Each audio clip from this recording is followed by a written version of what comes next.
Bienvenue à tous dans À l'affiche à l'occasion de Paris Photo qui revient sous la nef du Grand Palais rénové. C'est le grand rendez-vous chaque automne pour découvrir les panoramas de la photographie historique, contemporaine et émergente que nous réserve cette 27e édition. On en parle avec nos invités, mais avant cela, un aperçu.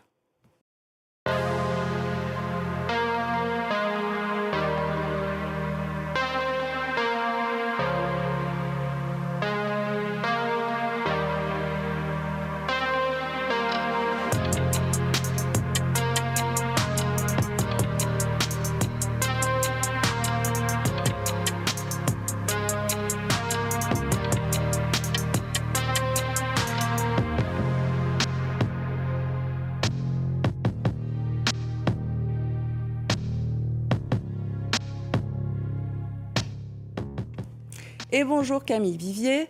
Bonjour. Vous êtes photographe basée à Paris, représentée par la galerie Madé. 4 de vos séries sont présentées à Paris Photo dans le secteur émergent. On va en parler très vite. Bienvenue à vous et bienvenue Florence Bourgeois, directrice de Paris Photo. Alors tout d'abord, on va planter le décor en quelques chiffres parce que Paris Photo, c'est 195 galeries venant de 34 pays, 1328 artistes représentés et 65 000 visiteurs. La foire célèbre les grands noms de la photographie, parmi lesquels Robert Frank, qui aurait eu 100 ans cette année.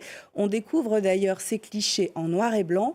Il avait photographié les Américains comme personne auparavant. Florence Bourgeois, le premier jour, c'est le jour professionnel. Il réunit galeristes, collectionneurs, amateurs éclairés. C'est un moment important. Est-ce qu'on sait déjà combien de transactions il y a eu dès le premier jour de l'ouverture de Paris Photo ? Alors, nous n'avons pas de données statistiques précises, mais bien sûr, nous échangeons avec les galeries et avec les éditeurs pendant toute la durée de la foire. Et le mercredi est en effet une journée très importante puisqu'elle réunit les plus grands collectionneurs et les institutions. On a 200 groupes de musées internationaux qui viennent sur la foire. On a un public qui est quasiment à 50% qui vient de l'étranger. Donc oui, de grosses transactions ont déjà été faites. Paris Photo, c'est une foire, donc on est là pour acheter, mais aussi pour découvrir et pour échanger avec ses pairs. Et la photographie historique est très bien représentée. Comme on témoigne dès l'entrée dans Paris Photo cette année, la série People from the 20th Century d'August Sander, présentée pour la première fois en Europe. 619 photos montrées par l'arrière-petit-fils du photographe allemand. Qui était August Sander et pourquoi cette collection est importante au regard de l'histoire de l'art ? Alors, August Sander était un portraitiste à l'époque de la République de Weimar. Il a photographié là, il a réalisé des portraits de la société allemande. C'est absolument exceptionnel et c'est aussi un parti pris de la foire de montrer une pièce aussi forte dès son entrée, puisque vous l'avez dit, c'est la première fois qu'elle est montrée en Europe. C'est une pièce magistrale qui devrait attirer de grands musées européens ou internationaux. Voilà, alors qu'on voit ces photos s'afficher. Camille Vivier, vous conjuguez la photographie de mode pour la presse, pour laquelle vous êtes très connue d'ailleurs, et un travail personnel plus artistique, je dirais. Ce sont les corps féminins, sensuels, mystérieux, et les objets qui se consument, que vous regardez. Parlez-nous de votre exposition personnelle à Paris Photo. Oui, tout à fait. En fait, j'ai un travail qui est quand même assez glissant entre la mode et mon travail personnel. En fait, les deux se complètent parfaitement. C'est vrai que dans mon travail personnel, le corps est plus dénudé que dans mes éditoriaux, évidemment. Donc sur le stand de la Galerie Madé, je présente 4 séries. Donc une série que j'ai réalisée dans la maison de Hans-Rudi Giger, qui était un artiste suisse qui est connu pour avoir créé la créature xénomorphe dans Alien de Ridley Scott. C'était vraiment un travail immersif dans sa maison. C'était la première fois qu'on avait accès à cet espace privé. Et je présente une série de bougies que j'ai commencé en 2001, donc ça date un peu. Ce sont des bougies de magie, des bougies vaudou, donc selon la provenance, Macumba, Santeria, que je photographie de manière décontextualisée, sur des fonds de couleurs, au ring flash, donc ce qui crée ce petit halo mystérieux autour de l'objet et qui leur donne quelque chose d'un peu animé. Il y a vraiment toujours cette dimension de l'objet inanimé qui prend vie. Et je présente aussi une série de femmes bodybuildeuses. Alors, c'est pas forcément la catégorie bodybuilding, ça peut être bikini, enfin, il y a toute une terminologie propre à cette activité.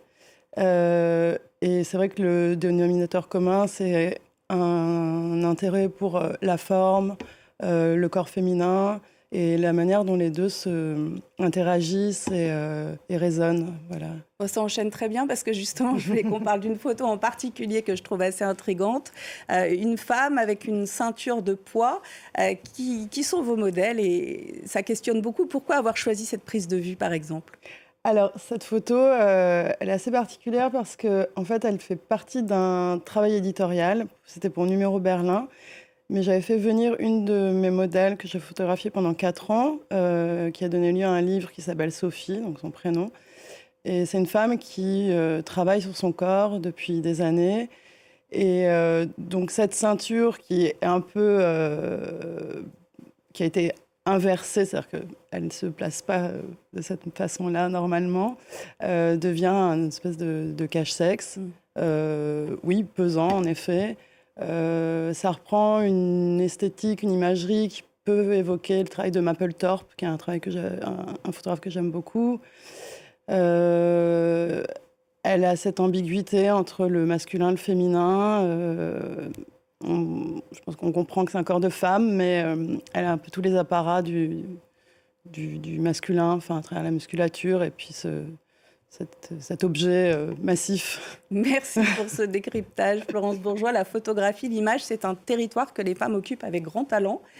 Quelle part est-ce qu'elles représentent à Paris Photo, les femmes photographes? Alors, leur part va croissante puisque nous avons monté un programme LX Paris Photo en 2018 en partenariat avec le ministère de la Culture et Kering Women in Motion, parce que nous nous sommes aperçus à l'époque qu'il n'y avait que 20% des artistes représentés sur la foire qui étaient des femmes. Nous avons chaque année une commissaire qui réalise un parcours sur la foire, cette année Raphaël Stopin, et puis une journée de conversation. Et au fil des années, la présence des artistes féminines a augmenté. Nous sommes cette année à 38% d'artistes féminines sur la foire. C'est très vertueux ce programme LX Paris Photo qui sert, je pense, la cause des artistes féminines et qui donne à voir des artistes majeurs. Camille, ça vous apporte de la visibilité, on imagine, en tant qu'artiste? Oui, évidemment, et je fais notamment partie du parcours LX, donc je suis très, très honorée. Oui, c'est important qu'il y ait cette visibilité du travail des femmes dans la photographie, et il faut que ça continue comme ça. L'intelligence artificielle a pris ses marques aussi depuis 2023 à Paris Photo. C'est un nouveau marché, encore jeune. Est-ce qu'il débouche sur des ventes? Oui, on a bien sûr quelques ventes. C'est la deuxième année en fait que nous avons ouvert le secteur digital. Avec cette année 15 galeries, donc un petit peu plus que l'année dernière. Il y a des ventes. C'est intéressant de voir aussi comment les artistes s'emparent des nouveaux outils et travaillent avec l'intelligence artificielle ou avec le digital en général. Alors, vous n'y êtes pas encore, vous, Camille? Pas du tout. Moi, je suis très, très dans l'analogique. Non, je n'y suis pas. Oui, techniquement, vos photos sont très loin de l'intelligence artificielle. On est vraiment dans un travail, dans un protocole très photographique chez vous. Très photographique, oui, d'une façon assez classique. En tout cas, dans la forme, dans la fabrication de l'image, oui, j'affectionne beaucoup le matériau argentique. Et je travaille, oui, toujours avec des boîtiers argentiques. Et après, je passe aussi par le scan et le tirage jet d'encre, mais... C'est vrai que je pense que c'est générationnel. Enfin, j'ai commencé la photo dans les années 2000. Voilà, je viens de là, plutôt. Je viens de là. Florence Bourgeois, pour célébrer le centenaire du surréalisme, un parcours tout à fait intéressant et proposé par le cinéaste Jim Jarmusch au sein de Paris Photo. Jim Jarmusch, dont les films The Strangers from Paradise à Only Lovers Left Alive témoignent de son goût pour le surréalisme. Ma question est la suivante. Quel est le trait d'union entre l'artiste Man Ray Décédé en 1976, le réalisateur et musicien Jim Jarmusch et Paris Photo. Jim Jarmusch a composé la musique originale de ce film Return to Reason que nous allons bientôt pouvoir tous découvrir. C'est intéressant puisque c'est notre invité particulier cette année. Il a choisi 34 photographies parmi les milliers de photographies qui sont présentées sur la foire, réaliser un parcours avec sa sensibilité. Donc c'est un angle de lecture également pour découvrir la foire. 1001 univers à découvrir à la foire Paris Photo jusqu'au 10 novembre à Paris. Merci à toutes les deux, à Florence Bourgeois, Camille Vivier, merci infiniment. Camille, dont je mentionne le dernier livre photo, Percevoir, aux éditions de La Martinière. Et on se quitte avec la bande-annonce de Return to Reason, Retour à la raison, 4 films de Man Ray, réunis en version restaurée et en salle, à partir du 13 novembre. La bande-son, vous l'aurez compris, est composée par le groupe de Jim Jarmusch, Squirrel.